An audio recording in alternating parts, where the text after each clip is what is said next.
Welcome to What a Creep, the show with Margot Donoghue and Sonia Mansfield talking about creeps from the past to the present. This is your quick guide to the biggest creeps, jerks, assholes, and losers, the best of the worst. From two nice ladies who want the world to be a little less creepy.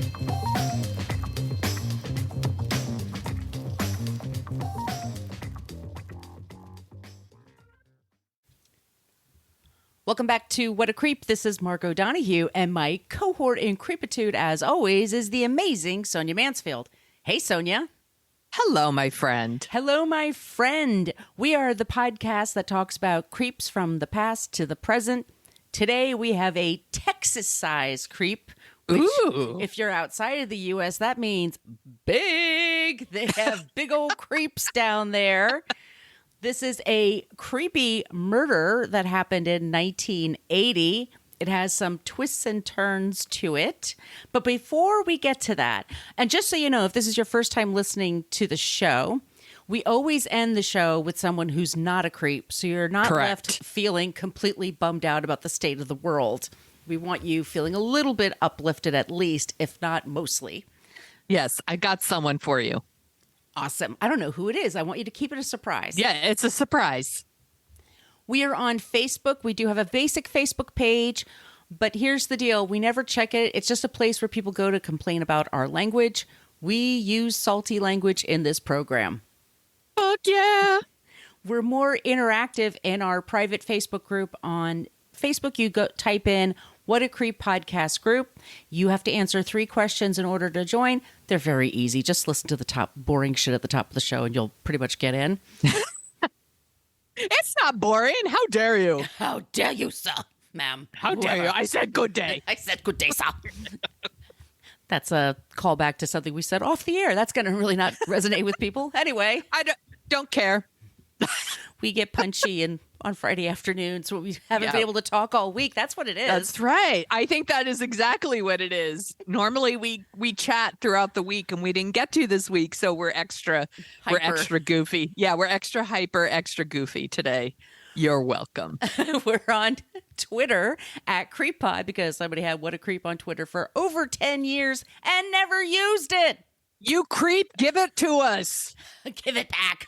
We're on Instagram at What a Creep Podcast, and we have an old-timey email, whatacreeppodcast@gmail.com.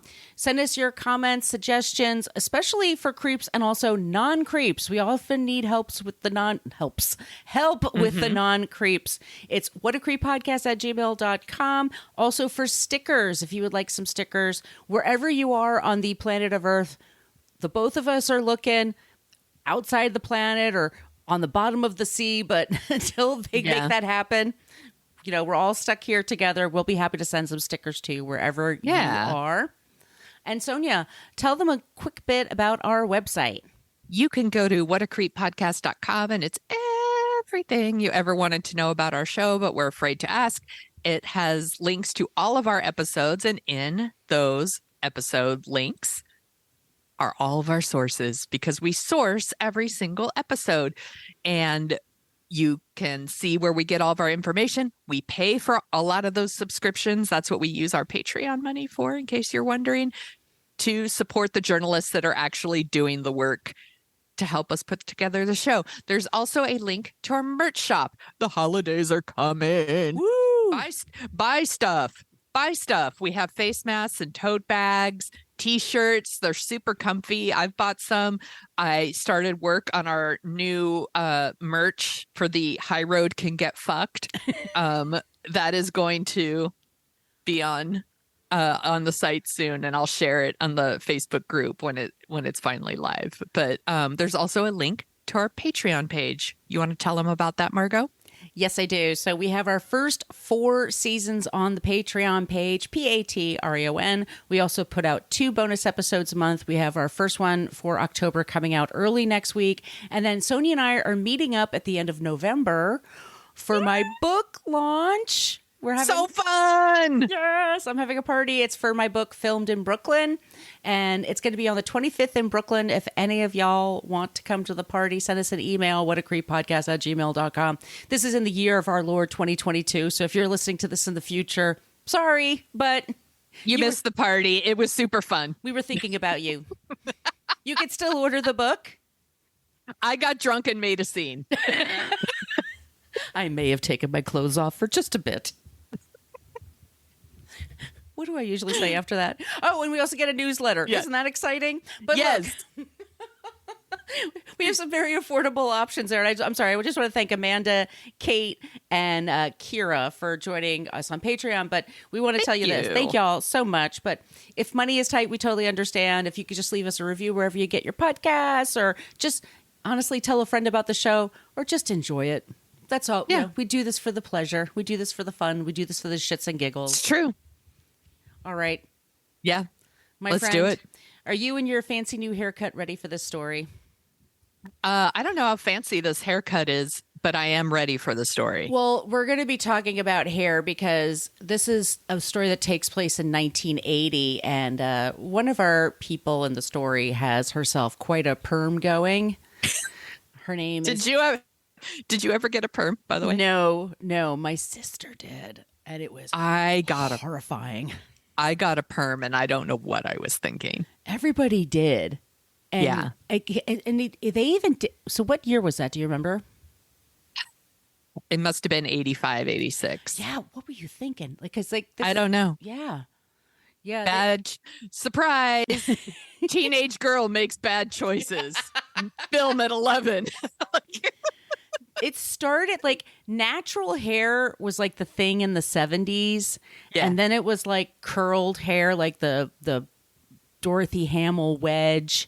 And then it was then it was the tight curls, which was the perm in in late 70s, early 80s. And then the 80s was kind of big hair and oh my goodness. But the late 70s is just kind of a weird time for fashion and hair. So here is our creep today, and the title is "The Murder of Betty Gore" by Candy Montgomery. People usually focus everything on Candy Montgomery. She's the one that lived. Betty's the one that died, and that's usually what happens. I really want to keep the focus on Betty, Okay. because she's the one that's gone. But we do have to talk about Candy because she's a real piece of work. Of course. Candy Montgomery was just another bored 70s suburban Texas housewife when she was tried for committing a crime so heinous, people still have difficulty making sense of it. The murder of Betty Gore, by the way, this was 1980. They were both 30 years old. I can't believe they were just 30. They were the subject of a TV series. One of them was for Hulu, starring Jessica Biel and Melanie Lynskey. It was called Candy. That just came out this year. And there's going to be a new HBO series next year starring Elizabeth Olsen and Jesse Plemmons. It's filming right now. Oh. Yep. Okay. I have not seen the one on Hulu, but it is on my watch list now. Yeah. It's pretty good. Jessica Biel is great. Melanie Lynskey's always amazing. Yes, always. And whoever did the wig work earned their money. What is unusual about murder in 1980, which was treated also, I did a terrible job writing this. Let me just say this. Okay. What was so unusual about this murder in 1980? It was also, by the way, treated to a 1990 TV movie, which stars our forever old man crush, Brian Dennehy. Shut up. I'm going to watch. Killing in a small town. I'd rather watch the TV. I'm going to watch the TV movie. Okay. I'll fix the show notes so you can link to it. It's on YouTube, A Killing in a Small Town. That captures our imagination. Let's figure out today. The trigger warning, basically, it's murder and infidelity. I am triggered. Sources, yes. Candy, A Death in Texas. Candy Montgomery, her Wikipedia. Texas Monthly. It's there's 3 issues that came out in the early 80s, 1984. Excuse me, and it's Jim Atkinson and then John Bloom, who goes by the name Joe Bob Briggs. Yes. So he's the movie reviewer. Yes. He also is a writer. He writes a lot of true crime for Texas Monthly. I did not know this. No, I learned something today. Yep.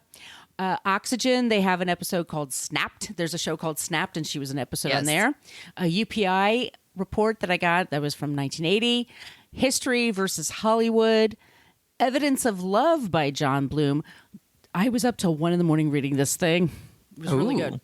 This YouTube channel called Armchair Investigator, and also YouTube channel I love called MsMojo.com. Oh, yes. Yeah. I've seen that one. Yeah. They do a lot of listicle kind of things. I put it on, when there's nothing on TV. All right. So it begins with, let's talk about first, it's Betty Gore. Let's begin with Betty. She was born in Kansas, and she was a really sweet lady. Her name was Betty Pomeroy, and she grew up not really in a religious family, but they were very kind of Midwestern, quiet family, nice values, farm kind of people. And she was the first person in her family to graduate from college, and it was a big source of pride for her. Mm-hmm. She married her math teacher, and his name was Alan Gore. He was a few years older than her, as you can imagine.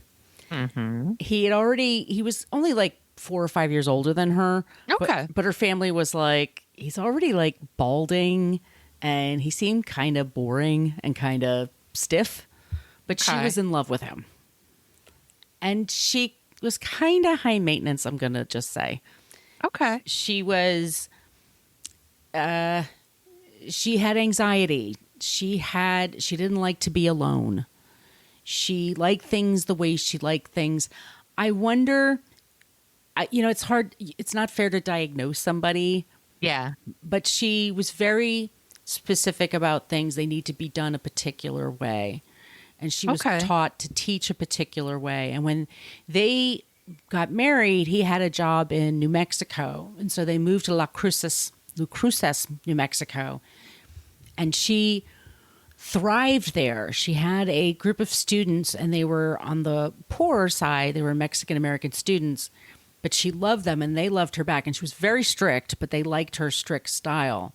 Mm-hmm. And Alan always had a job where he worked in technology and computers before they became a thing. He always seemed to have a job where he traveled a lot. He loved to travel, and he loved to travel for work. He could go for like a month at a time and be totally fine with it. No problem at all. Yeah. Would she be fine with that? No, she would freak the fuck out. She would call him. She would beg him to call her every day. She would have these kind of, I don't know if you would say panic attacks, but she would get very, very upset. This sounds like a mismatch. If you need your husband to be around more often, then marrying a man who wants to travel for work is not the best choice. Well, they're very young when they met each other. They only dated for a little while. It's one of those things like, you get up and you just move and you go someplace, and then all of a sudden you're alone with this person in the middle of nowhere. Yeah. She was such a popular teacher that she was nominated for the Who's Who in American colleges and universities. She was actually thriving. The only thing that was bothering her was Alan going away on these business trips. Yeah. One time when he was gone, she actually had an one-night stand with a fellow teacher. Yeah. When Alan came home, she confessed to him. And Alan apologized to her and said, "I'm so sorry. It's because I was gone. It's because you want me home more." And he said, I'm going to do better from now on. Interesting response. Yeah. Not what I expected. No, he forgave her. And he still would go out on the road, but she also said, like, I'm not going to, that was an anomaly. That'll never happen again. I promise you. But she started getting more and more sick when he would go on the road. And then she went to the doctor a lot. And a lot of it was stomach issues, which I would think be related to anxiety. Sure. But some of the things that she diagnosed herself with were appendicitis and ulcers. She also had very strong menstrual cramps. And as I said, she was hyper prepared for everything from teaching to homemaking, as well as baby making. When she wanted to have a baby with him, she made it so that she wanted to give birth at the exact middle of June to the exact beginning of July, right in that window, because that's when she would be off for the summer. Oh, okay. So yeah. she was like, so we got it, boom, dude, this is when it has to happen. Right. And he was like, well, he wants it to happen whenever it happens and blah, blah, blah. And she was like, no, everything, she was very rigid. All right. Right. Yeah. He gets a job in Wiley, Texas. And when she moves there, at first she has a hard time with the school system. She shows up and it's open teaching. So they have big open classrooms. It's 2 or 3, 4, 5 times what she's used to. Just students everywhere. And it's multiple teachers in the room. And she thinks the students are really unruly and they're much older than she's used to.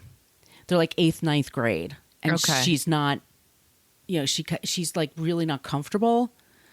And she has this habit of giving multiple detentions, for the slightest thing. And after a while, these parents are calling the school, my kid's never been in trouble ever. Because she would see, one kid would do something bad and she wasn't sure which one. So she would punish the whole room kind of thing. Yeah. The whole desk, that whole table, all of you are punished. You all have detention. And it's why the whole table? And so, yeah. So then she went from having a job to being a substitute to not being picked up at all.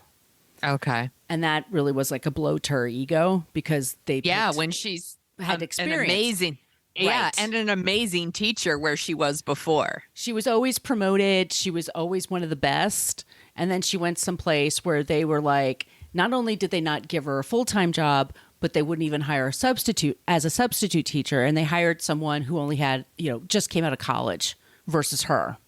Right. So she has this baby, and then Alan gets a job that pays more money, but he has to be on the road a bit more to make up for the smaller income. And the smaller income is $300 a month. It's pretty tight. Yeah. So Betty goes into a deeper depression. She's not really into being home all day. She loves her daughter, but she really likes being at school or having a job. And she calls Alan a lot when he is home at work. She calls him at the office a lot. When he goes on business trips, if he's gone for a long time, she'll call his boss and say, how come my husband has to be gone for so long? Yes, I know. Don't do that. Look, being a stay-at-home parent isn't for everybody. No. But No, also no shame. Don't call your partner's boss. You can't. Don't do that. No. And I'm not giving away, by the way, the names of their kids because Yeah. I don't want to do That's that. Yeah. So after their birth of their first daughter, she did go into depression. It was postpartum, and the doctor did diagnose her with that. But he said, "Here, don't be on the pill anymore. But here's some Valium. That'll help you." And he also diagnosed her with heavy child syndrome, which I have no idea what that means. Heavy child Syndrome.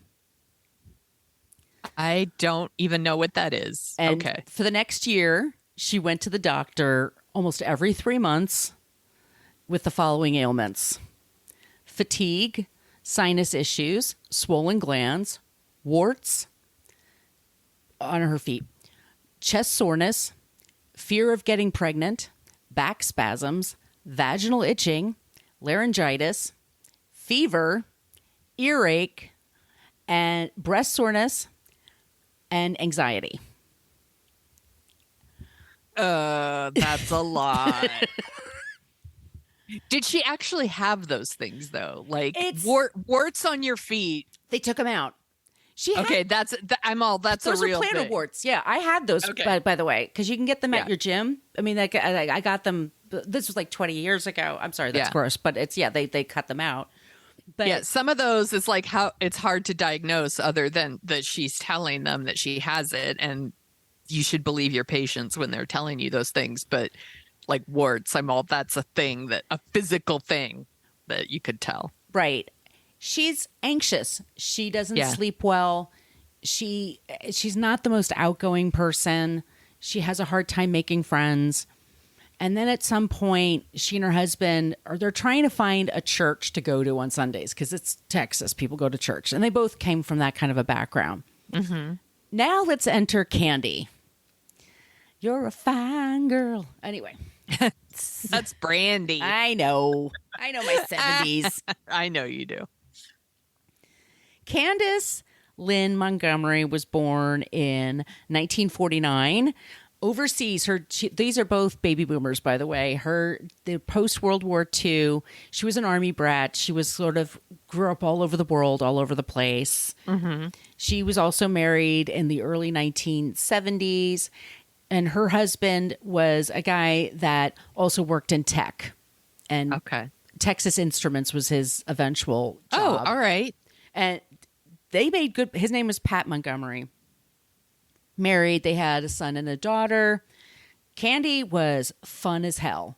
Just loved to dance, loved to have parties, outgoing, athletic. She, by this time that they all are meeting, like 77, 78, she's got the perm. She's rocking a perm. Mm-hmm. She's wearing tight clothes. Everybody loves Candy. And Candy's She's just the opposite. right. Yeah. She's out, she brings people together. She's a uniter, that kind of thing. Mm-hmm. And there's this little Methodist church that hires a woman to be their pastor. And people are at first, a woman in a job? It's really kind of this very mellow church. This is not a Bible thumping church. This is for everybody here, by the way, is an agnostic at best. Like they're not super, they're not zealots. Yeah, I think people forget, like, church was also like a social thing for people. It's how the community got together. Like, right. it wasn't always about like, I super love the Lord. That's fine if you love the Lord. But like for a lot of people, it's where they meet their neighbors and like get together and get to know each other and meet new people. Right. I don't do that. I consider breweries to be the place where I go to meet my people. I was going to say, some places it's the pub. Right. Right. That's mine. Yeah. But a lot of places in Texas is a very spread out kind of place. Yeah. And it's also a lot of places are dry communities, so there's no booze there. So it tends to be and I know this, I have friends that grew up in Texas, like in a lot of communities, are sort of like, where do you go to church on Sunday? That's just the question. Yeah. And so people do try to find one to go to, and people that's, Catholic church or whatever.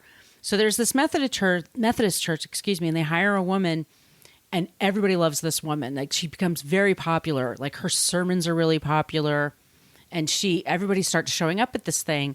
And then Candy and Betty, their daughters are the same age, and they become best friends. And they're in gymnastics and dancing. And so they're just showing up at the same stuff. And Betty gets like the terrible edits and everything. She never really lost the weight from her first pregnancy. And by that, I mean, it's 1978. She was probably like 140 pounds. Like, I mean, she's just like, they always describe her as kind of dumpy, and she's kind of frumpy. She's so frumpy. And it's like, people didn't take a lot of pictures then. She probably was tired, and it's just a different everything. Yeah. She gets the frumpy edit. It's not fair, I don't think. Mm-hmm. And I didn't include it in the show notes, but there's this one thing I saw on YouTube, and it was a show called The New Stepford Wives or something like that. And it was different murder cases of a woman murdering another woman. And it was that sounds like a kink. It sounds like somebody's into that. Yeah. And it was so like reimagined in such an awful way. Like, they didn't even bother to try to make it seem like it takes place in 1980. And they made the Betty person like this, like she's so frowning. Yeah. And looks like just like Marla Hooch in the movie, the baseball movie, A League of Their Own. Like, Marla, like, would she be in the outfield? Like, that's what she looked like. Like, she just looked permanently like, oh. Yeah. Right. And so Betty's always kind of given that frumpy edit. And Candy's always looked like she was sassy and fun and like a hair commercial. Right. So Candy thrives in this community. She helps create the Bible school for the vacation in the summer. She puts together a choir. She loves all this. She doesn't work. Her husband works. She's a stay-at-home mom, but he makes $70,000 a year, which at the time is equivalent to $300,000 a year. Right. So they're rich. They're rich. They're doing really well. Yeah. And she's got 2 great kids, and they're all like having a grand old time. Betty and her husband, she wants to have another baby, and she's very specific. It's got to be like end of June, early July. So Alan and her husband sort of like, Alan's like, their sex life was not great. Yeah. For him. He was like, she's so anxious, and she puts a lot of pressure on him. Like, okay, we got to do this now. Like, sounds sexy. Yeah, not sexy. And one time she was really aggressive about doing it. Like, okay, the baby's asleep. We got to do it right now. And he was like, I'm so tired. I can't right now. And then she burst into tears. Oh, And it was like a real like awkward occasion. And he didn't. It's just like, and how do you handle that moment? Like, it's like everybody just his heart is like feels bad, and it's just yeah. Because you're allowed to say no. You're allowed to say like, I'm just for sure. Yeah. So there's volleyball at this church, Sonia. Of course there is, and it's co-ed, men and women playing together, and it's the 70s, so we're talking short shorts, sleeveless tops. Headbands that you go around your head. Nice. Around your wrists, sweatbands. Yeah, let's get physical. There we go. That's what it looks like. And Alan and Candy are really into volleyball. And they're both jocks. Like that's like how they get their rocks off. Candy, by the way, is super. How they get their rocks off. Seriously, he's bored with his sex life with his wife.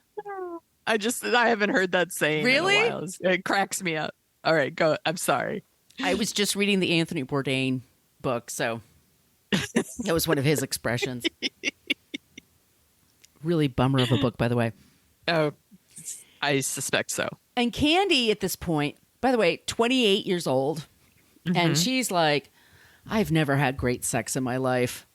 I mean, Pat's cool and all, and life is good, but I want to see fireworks. That's what she says. I want tantric sex. I want to have an orgasm that lasts for hours. I want to feel the earth move under my feet. I want to feel the sky come tumbling down.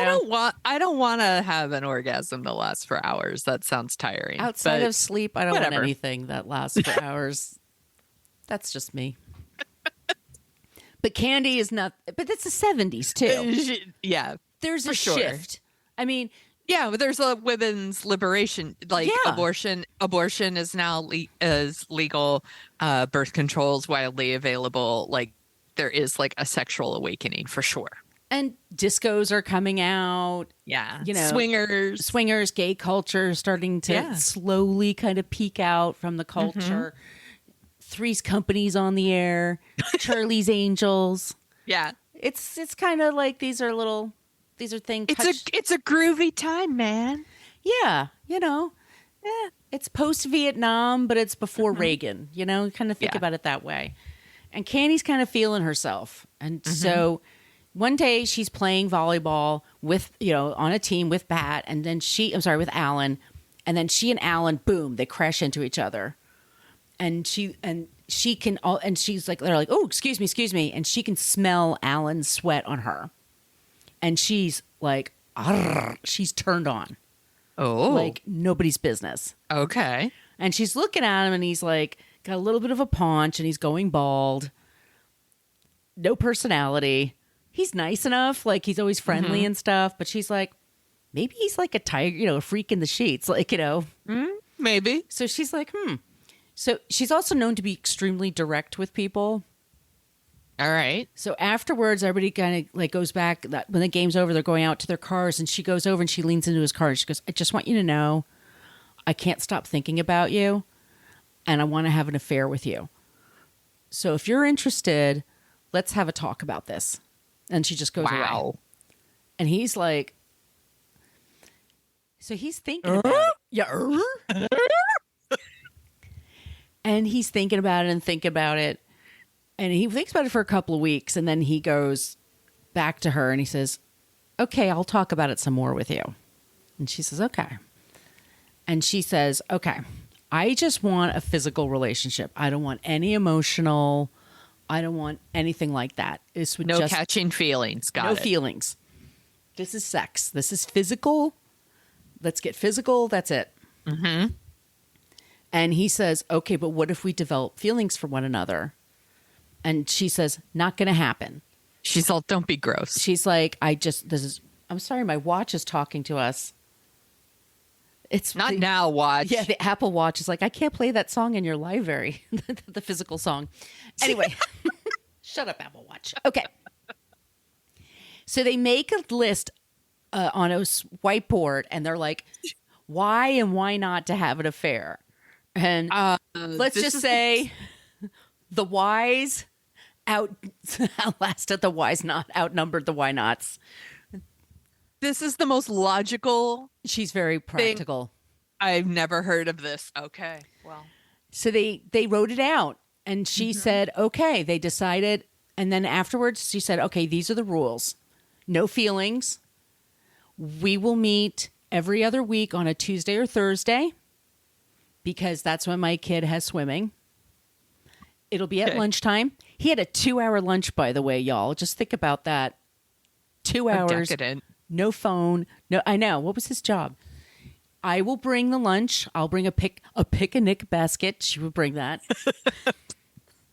Picnic basket. I'll bring the picnic basket. It'll be at a motel. I'll arrange it, but we'll split the costs for everything. But the second somebody gets feelings, we'll end it. And whoever wants to end it, the other person will just accept it. Mm-hmm. No weekends, no holidays. And I put together this deck for us to review. Right, exactly. Here's my I'll give you a performance evaluation after every time we get together. Funny you should mention that, Sonia. Ooh, I like where this is going. So, they kind of shake hands on it. And December 12th, 1978, they meet up at a motel no-tell. And she brings a picnic basket. And she's wearing pink lingerie underneath her clothes. He shows up. They eat the food. And then they get to business. And Sounds romantic. Writes in her journal, she says, he's not that experienced. He's not that great. But he might be worth training. I could probably teach him some stuff. Performance review. But he seems really nice. And he's eager to learn. He's eager to learn. He seems like an eager student. By the way, around this time, he finds out Betty's pregnant. Of course. And so they continue on. This goes on for about 9 months. And around June, he says, my wife's due in about a month. I should probably stop this. He's such an asshole. Yeah, I'm about to be busy. Yes. By busy, I mean not helping with the baby at all. And that's a full-time job. Right. And at first Candy's like, no, come on, we could still do this. This is, and she didn't even really like the sex that much with him. It was just more of like getting away with something. Yeah. That's what she said. Okay. Like it was the thrill and it was just getting away with something. But he was like, no, I really, he really felt bad about it. So they cut things off in June. And then in the middle of June, Candy throws a surprise baby shower for Betty in her home. Oh, right. Nice. Were Betty and Candy like friends? Yeah. Other than the like their kids were friends? No. Like their kids were best friends, but they weren't. Yeah. No. So they were probably friendly. They were friendly. Yeah. But Candy was the social person. Everybody treated Betty like she was kind of weird and kind of awkward and kind of shy. They were nice to her. This is Texas. Everyone's nice to each other. Yeah. But nobody really included her in things. She would always turn people down too. Let's just say that. She was she stayed home. Like if she wasn't going to go someplace with her husband, she stayed home. So it was but two things. the pastor that they all loved left the church to go to, because she got a bigger gig. And they said Betty cried her eyes out. She was so just bereft. She was so destroyed by that. And then secondly, they said that the next time they saw her super emotional was at this party because she didn't realize she had friends. She had no idea that people cared about her. She was so in shock. I know. Candy's not her real friend, is she? No. Candy was doing it to kind of like be an asshole too. Like just, yeah, she was rubbing in his face. So yeah, sounds familiar. Yeah. So all the friends are there and they give her a really nice party. She was really flattered by it. And then a couple of weeks later, she has her baby, her second baby, and that's in July. And they end their fling. Okay. And then in the fall, Candy starts up a fling with a new guy that she picks up. And it turns out that guy turns into quite a stalker and gives her almost like exposes her to her husband. Oh, no. Yeah. And so she manages. Here comes the consequences. And she manages to untangle herself from him, but it's pretty precarious. Right. For a second there, and then she realizes like, oh shit, I could lose everything. Like this is just, I gotta wrangle myself in. She still occasionally tries to flirt with Alan but he's like, no.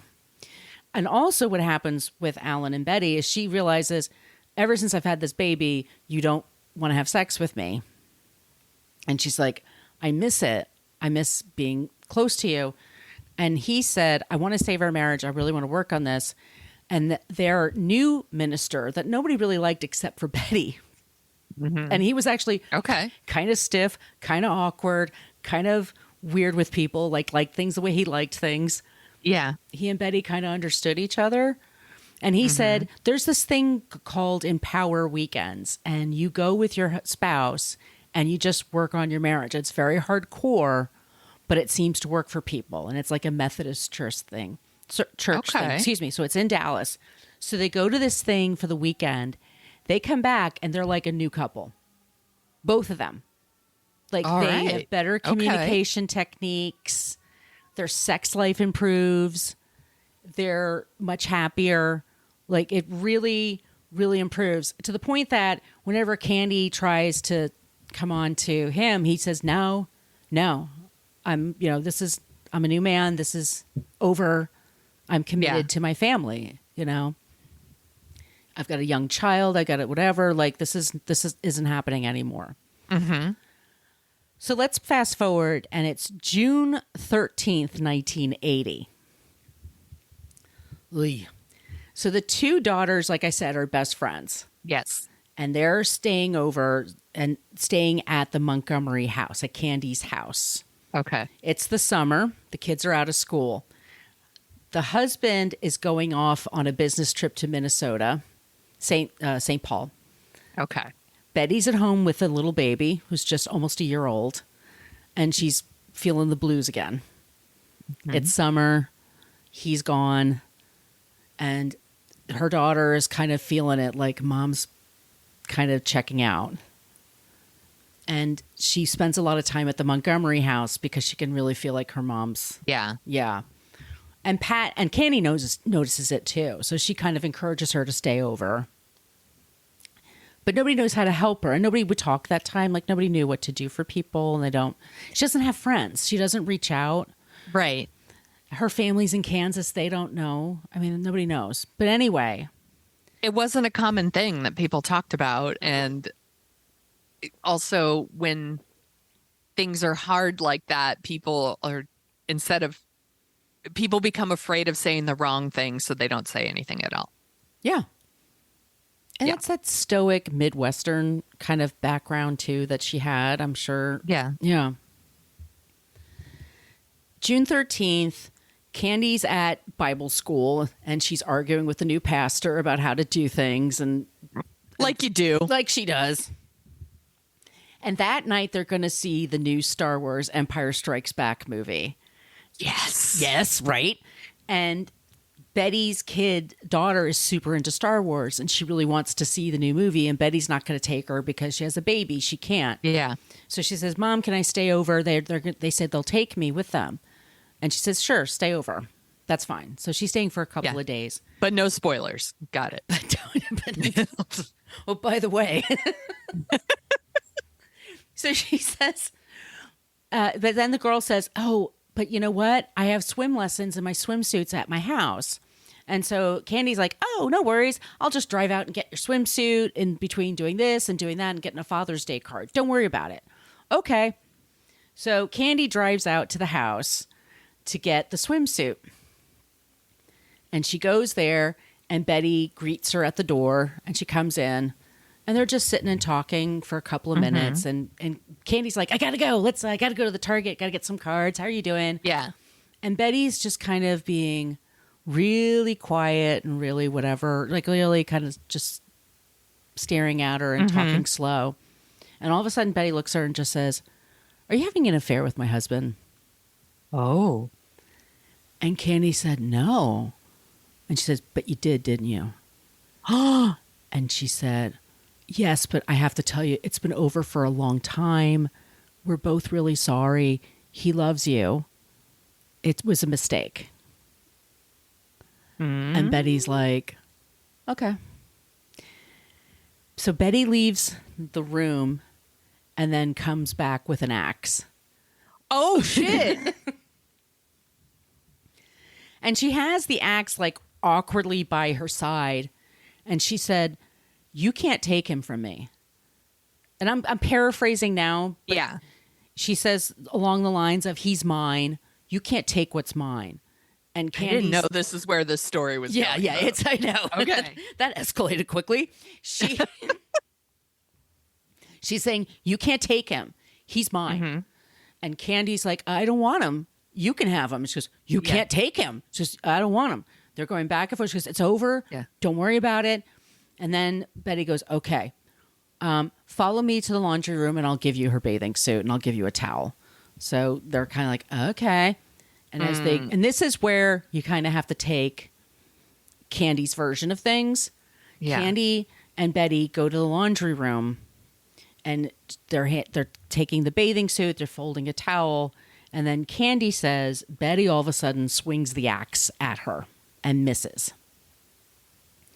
And then they're fighting and they're struggling.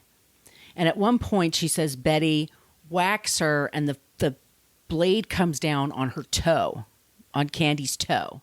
And she's wearing like rubber sandals, so her feet are out. And she's like, ow! And then she screams. And then I forgot to tell you something important. Okay. When Candy was a kid, she sliced her face open on her lip. You know that spot between your nose and your lip? Yeah, yeah. Okay, there. If you split that open, it bleeds like crazy. This happened to my friend's son when he was little. So it happened to her, and it was like on a piece of glass. Something happened at home, and her mom took her to the hospital. And she said she was laying there, and they were trying to stitch up her face, and she was screaming like crazy. And her mom made the shh thing where she put her finger up to her lips and said shh, and said, please stop screaming. You're making a spectacle. And she said it just made her so angry that her mother said shh like that. Yeah.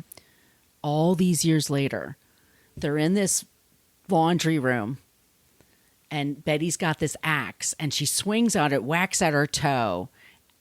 Candy screams and then Betty just goes shh. Oh. Yeah. Yeah. So then Candy goes bah, and they're wrestling for this axe.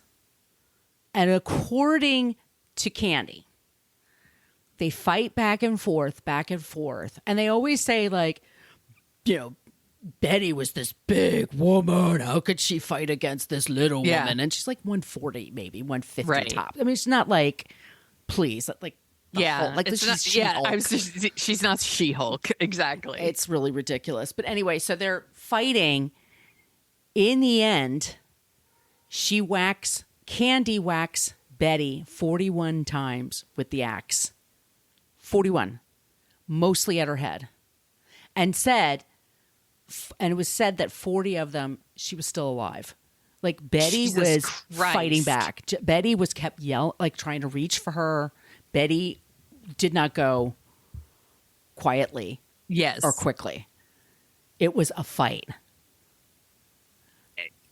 And all of this is Candy's version, right? Yes. Even the fact that Betty would bring an axe out in the first place. Yes.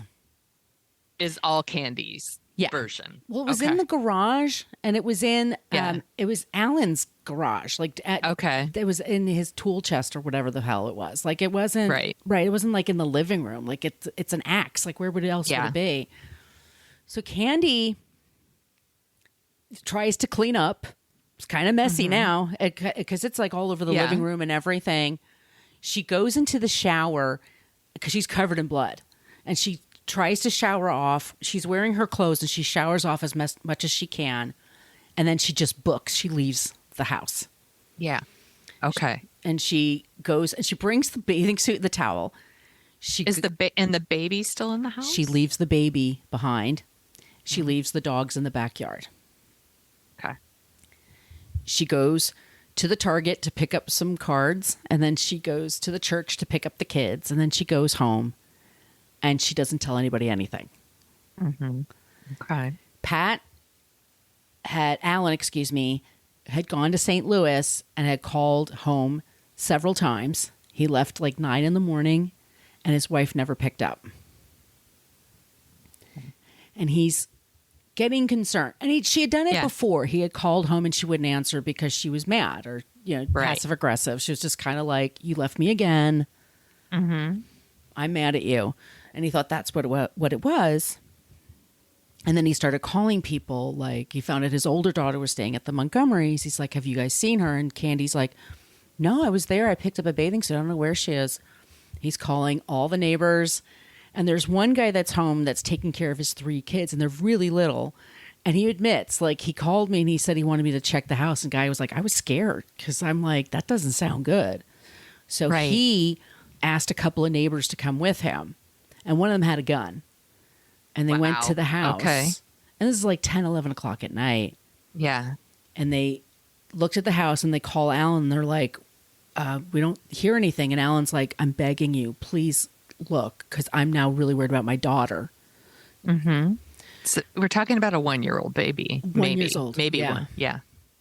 So finally, they realize the front door's just open, unlocked. And they go through the front door, and then one of them, they hear the baby. So they go and they see her, and she hadn't been eaten. She hadn't eaten. She hadn't been changed. She'd been in her diaper all day. Poor baby. Poor baby. The dogs were out back barking, and then they found Betty. And immediately they all, obviously were freaked out. Yeah. They thought she committed suicide. They thought she shot herself because she was so. All right. Yeah. Okay. People don't hit themselves 40 times with an axe, but no. They didn't know that. They didn't know. They thought it was a shotgun blast. To them, that's what it looked like. Yeah. So it's horrible. Alan calls while they're there. And then one of them picks up and says, Alan, I'm so sorry. Your daughter's okay. I know. That's awful. The police come and they get the baby, they're taking care of her. And then the next couple of days, they find a footprint and they find a thumbprint. It's 1980, so there's no DNA. Yeah, this isn't CSI shit, by the way. No CSI shit. And they see it's a really small footprint, like a size 5 woman. Mm-hmm. So it's got to be somebody petite. And they're trying to figure out the only person. There's one neighbor that says they saw Candy at the house at like 11 a.m. or noon. Okay. And she's the only person they knew that was there. So they're kind of asking Candy. And she's kind of like, oh, I don't know. I was there. We talked. No, whatever. Mm-hmm. Eventually, they got her to come in and give her fingerprints. And they figured out it was her. And she confessed. I'm wondering, how did Betty know that they were having an affair? Did Alan confess to her at some point? She must have guessed it, I think. Yeah. I think she must have guessed it. I think she must, I don't know. Maybe somebody gossiped to her. Yeah, it could be like gossip. Maybe it's probably that. There's also women's intuition. Women's intuition. I don't know. I think because it was months later. It would have been over for a while. Right. So she might have It's probably suspected at the gossip. time. And it might have been like the first time they'd been alone together in a long time. True. And so she just was like, out of the blue, just, you Yeah. know, I'm going to ask, you know. Yeah. Alan's out of town. Yeah. Anyway, so Candy confesses, but she pleads that she was defending herself. Mm-hmm. Right. 41 times she... Yeah. Yeah. That seems excessive. She gets a really good attorney to defend her, and they put her under hypnosis, which is also a very 1980s kind of thing. So 80s. Okay. They put her under hypnosis 3 times, and this is always like Barbara Hershey played her in the 1990 TV movie, and Jessica Biel did this in this version. They have a thing where she's like screaming during her, you know, going into hypnosis, and they have to recall every single detail and the whole thing and all that stuff. But they really make it seem like Betty just bettied up, like Betty just lost her shit and she was just defending herself and nobody, you know, knows what happened.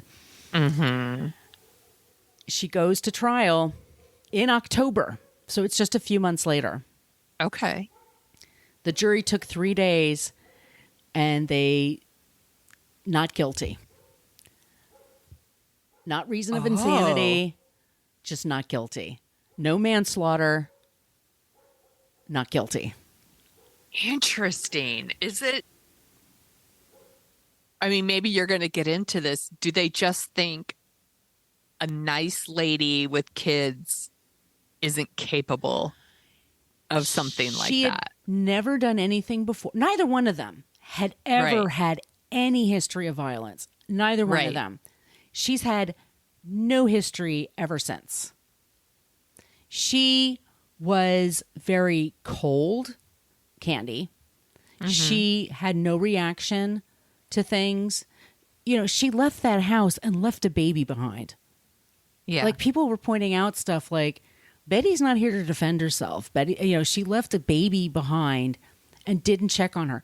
She didn't, like, leave the scene and then go to a phone booth, like, a few miles out of town and then call the police station. You know what I mean? And leave an anonymous tip or something. Yeah. She left a baby alone. Like, that's pretty Yeah. fucked up. She was a mother. She knows, like, how And she tried to cover it up. And she tried to cover it up. yeah. It's overkill, I think, what she did. I don't think, like, manslaughter would be too far of a thing for her to be convicted for Right. it. But it was a big deal that it was not guilty. The This is town fa- was pissed. I didn't know any of this. This Yeah. is blowing my mind. The story is not going where I thought it was going to go. It was, and by the way, the jury was 9 women and 3 men. Okay, that also fascinates me because you would think women would be a little harsher to her. Like, People have really made a case for that. Betty gets the frumpy, boring edit. Yeah. She's just kind of this downer, you know.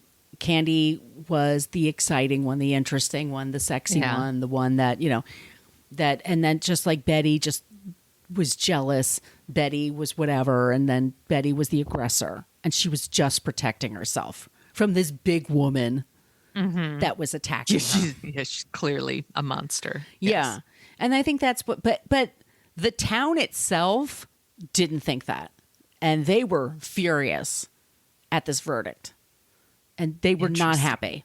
So when she left, people were chanting, murderer, murderer. Like, Oh my It was gosh. a big fucking deal. So she and her husband, they left and moved to Georgia, where her family was, and her kids Okay. and stuff like that. They wound up getting divorced a few years later. Mm-hmm. Not shocking. No. Pat gave it a try, but I'm sure he was like, look, ultimately, this woman's going to kill me. I better just... Yeah. I mean, he could have been afraid. She also cheated on him and he, Yeah. clearly didn't trust her and doesn't know what she's capable of. So, Yeah. I get it. Makes sense. She is now, or she became a family therapist with her daughter, and they had a practice together. Therapists. Betty's husband. Not all therapists, by the way. Not No, all no, therapists. no, not all therapists, but No. But between us. Betty's husband, Alan, just a few months after the trial, remarried. Of course he did. Of course he did. Yeah, a few years after that, her parents sued for custody of the girls and they won. So the girls wound up actually growing up in Kansas. And they're both doing great. And one of them works for a big corporation, really successful. Yeah. And the littler one, who was in the crib, she's fine. Yeah. She was totally fine, by the way. Yeah. She is a teacher. And she named one of her daughters after her mom. And they're doing great. That's very sweet. The fact that he remarried and that a family court would still like take the children and put them with her parents is very telling. Yeah, there's not a lot of information about him. Yeah. He kind of went off the radar for a while. So I don't know what was going on there. I don't know if he had somebody else that he was seeing.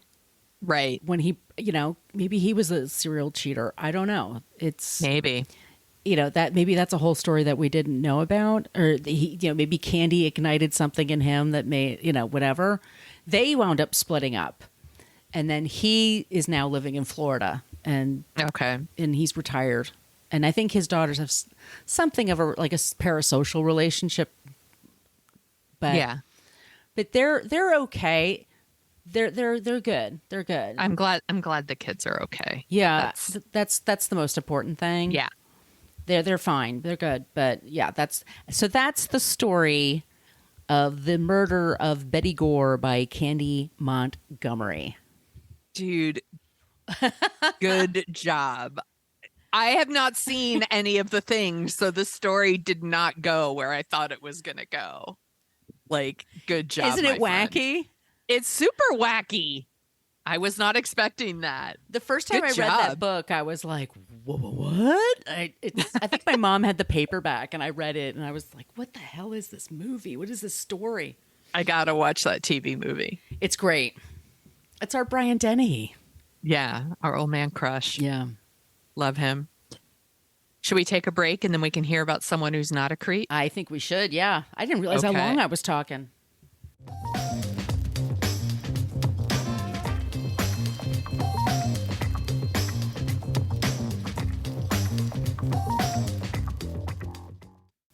This was one that was recommended by our group. And of course, she's been in the news lately. So let's talk about Angela Lansbury.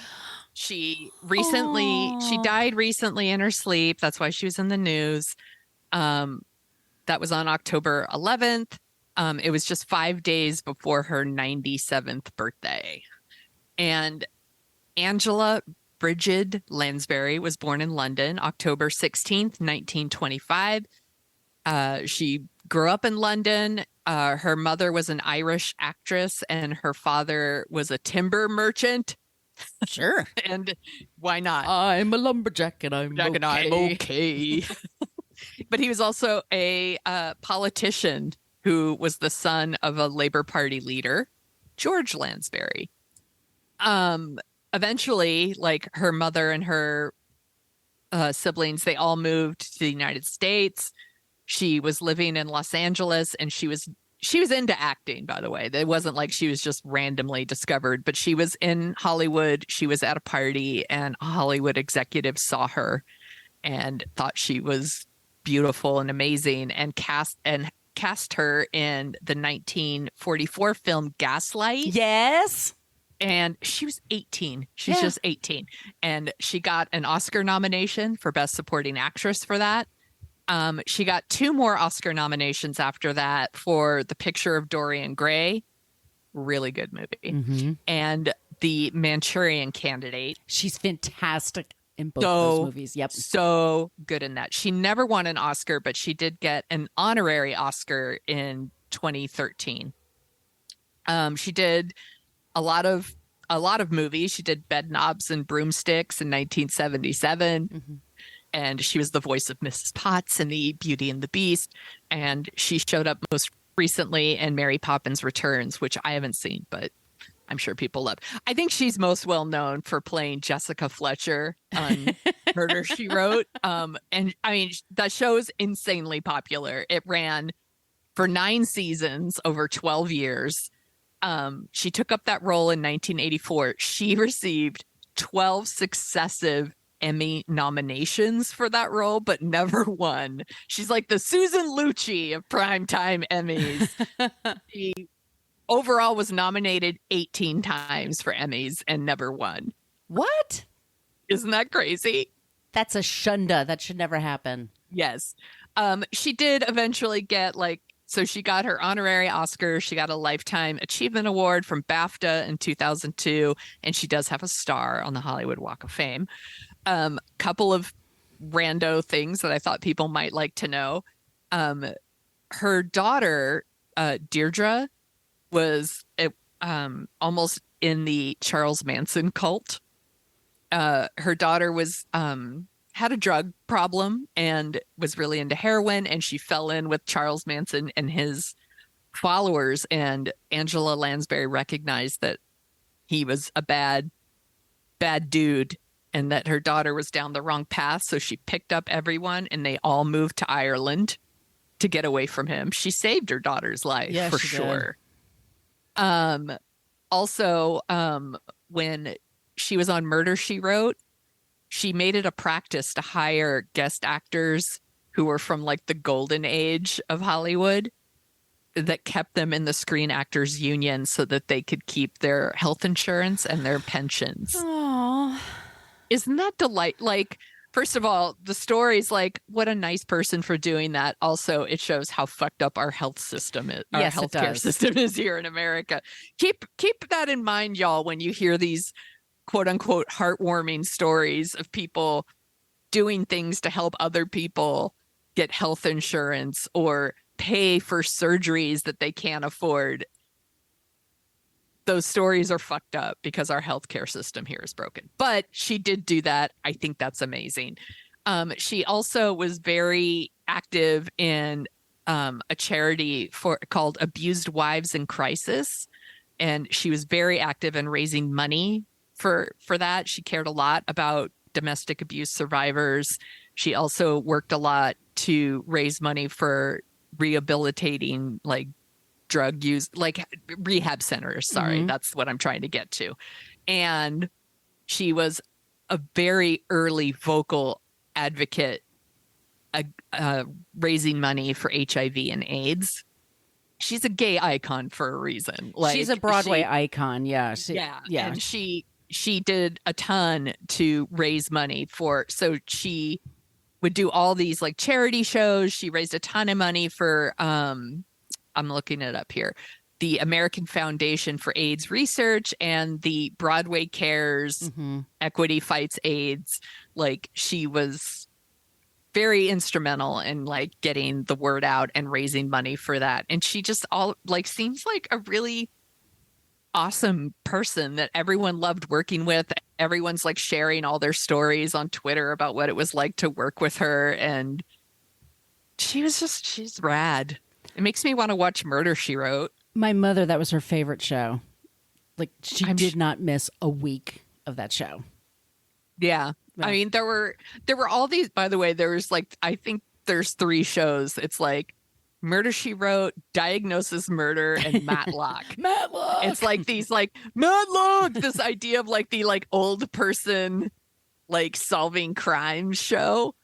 Because Matlock was Andy Griffith, and then Diagnosis Murder was Dick Van Dyke, and then you had Murder, She Wrote with Angela Lansbury, and they were those shows are very comforting. Let me just say that. We're gonna have our shows when we're that age. We're for sure gonna have shows like that. For sure. Yeah. I heard a story about her, and it was one of the big earthquakes in LA was around the time they were filming Murder, She Wrote. And they had sent the crew home early because there was an earthquake. Yeah. And supposedly she called everybody in the crew to make sure they were okay. That's a decent human. I mean, we're talking above and beyond. Like, nobody does that. Yeah. Yeah. Not in Hollywood. No. That's for sure. I mean, she's just exceptional. Yes. I know there was a thing recently where somebody, in an interview, she was talking about like sexual assault and domestic abuse and all this stuff. And I think something she said got taken out of context, and where she was saying stuff about how like women, we all put a lot of effort into like looking beautiful and things like that. And sometimes we attract like unwanted attention or whatever, and then we can get assaulted. She wasn't saying women stop trying to look beautiful, but like some people took it out of context, and she issued like this very thoughtful statement that was like, all the years I've done work for like raising funds for domestic abuse survivors, it's like, please do not take what I'm saying out of context. Here's what I was explaining. And like, she handled it like a grown-up would. Right. Explain. She didn't call anybody names or like get defensive or anything. It was just, that's not what I was saying. Here's the context. It was very well done. I think she seemed like a real class act. Yeah. And definitely a good non-creep. She's excellent, and she was amazing in Sweeney Todd. That's one of my favorite musicals, and I love looking at old clips of her on YouTube. That's one of my favorites. Yes. She was batshit in that. It was so good. I think people think of her as someone who was born old. We've talked about this before on Dorking Out, the Wilford Brimleys and even the Brian Dennehy's, right? Where they're born old. Angela Lansbury was not born old. And if you go and look at pictures, hot stuff. She was hot stuff.